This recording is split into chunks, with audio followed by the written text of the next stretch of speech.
അല്ല സാറേ, ആരായി ഡബിൾ എന്ന ചോദ്യത്തിനുള്ള മറുപടിക്ക് പുറകെ വരുന്ന രണ്ട് എസ്റ്റാബ്ലിഷിംഗ് ഷോട്ട്, ഒരു റിവീലിംഗ് ഷോട്ട്. 4x4 ജീപ്പിന് മുന്നിൽ നിൽക്കുന്ന സിലൗട്ടിൽ ഡബിൾ മോഹനൻ റിവീൽ ആകുന്നു. GR ഇന്ദുഗോപന്റെ ബെസ്റ്റ് സെല്ലിംഗ് നോവലുകളിൽ പ്രധാനപ്പെട്ടതാണ് വിലായത്ത് ബുദ്ധ. വിലായത്ത് ബുദ്ധ എന്ന ചന്ദനങ്ങളിലെ രത്നവും അതിനു ചുറ്റുമുള്ള മോഹനന്റെയും ഭാസ്കരമാഷിന്റെയും കഥ. മെയിൽ ഈഗോയുടെ ഡോസ് കൂടിയ ജനകീയമായ വേർഷൻ. എമ്പുരാന് ശേഷം പൃഥ്വിരാജിനെ വീണ്ടും സ്ക്രീനിൽ കാണാം. 2022 ചിത്രീകരണം തുടങ്ങി 25 റിലീസ് നടക്കുമ്പോൾ വിലായത്ത് ബുദ്ധയിൽ പ്രേക്ഷക പ്രതീക്ഷകളും ഏറെയാണ്. അരവിന്ദ് കശ്യപ്പാണ് ഛായാഗ്രഹണം. കാന്താരയിലൂടെ സിനിമയോളം ഡിസ്കഷനുകളുടെ ഭാഗമായ പേര്. കിങ് ഓഫ് കൊത്തയുടെ അഡീഷണൽ സിനിമാറ്റോഗ്രഫി ചെയ്ത് മലയാളത്തിൽ തുടങ്ങിയെങ്കിലും വിഷ്വലി ഒരു ഷോ സ്റ്റീലർ ആകാൻ പോകുന്നത് ഒരുപക്ഷെ വിലായത്ത് ബുദ്ധയിലൂടെ ആയിരിക്കാം.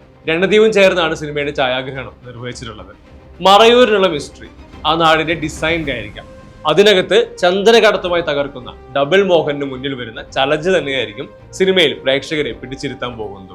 സച്ച് ചെയ്യാനിരുന്ന സിനിമ പിന്നീട് അസോസിയേറ്റ് ആയ ജയൻ നമ്പ്യാരിലേക്ക് കൈമാറുന്നു. ഒരർത്ഥത്തിൽ സിനിമ അനൗൺസ് ചെയ്ത ഘട്ടത്തിൽ സന്ദീപ് സേനും പറഞ്ഞതുപോലെ ഇത് സച്ചിക്കുള്ള ട്രിബ്യൂട്ട് ആയിരിക്കും. ഈ ലാപ്പിലെ നിലവിൽ ഏറ്റവും സെൻസേഷണലായ JX ബിജോയുടെ സംഗീതം രോമാഞ്ചം കൊടുക്കുക എന്ന മീറ്ററിനെ പല രീതിയിൽ തിരിച്ചും മറിച്ചും പുതിയ ഇക്വേഷനുകൾ കണ്ടുപിടിക്കുന്ന മാജിക്കൽ മ്യൂസിക് ടച്ച് വിലായത്ത് ബുദ്ധയിലും കയ്യടി വാങ്ങട്ടെ. പുസ്തകം വായിക്കുമ്പോൾ മോഹനോളം അല്ലെങ്കിൽ അതിനൊരു പടി മുകളിൽ സ്കോർ ചെയ്യുന്ന ഭാസ്കര മാഷിനെ സ്ക്രീനിൽ അവതരിപ്പിക്കുന്നത് ഷമ്മി തിലകനാണ്.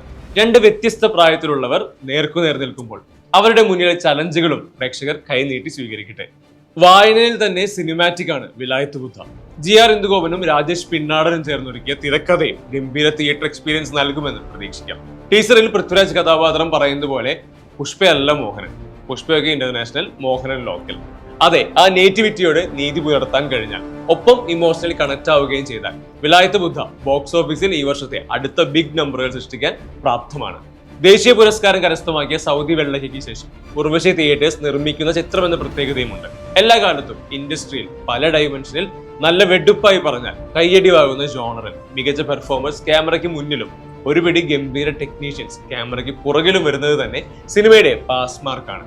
സ്ക്രീനിലും എൻഗേജിംഗ് ആയി തന്നെ കഥ പറഞ്ഞാൽ അടുത്ത talk of the town double Mohanan തന്നെ.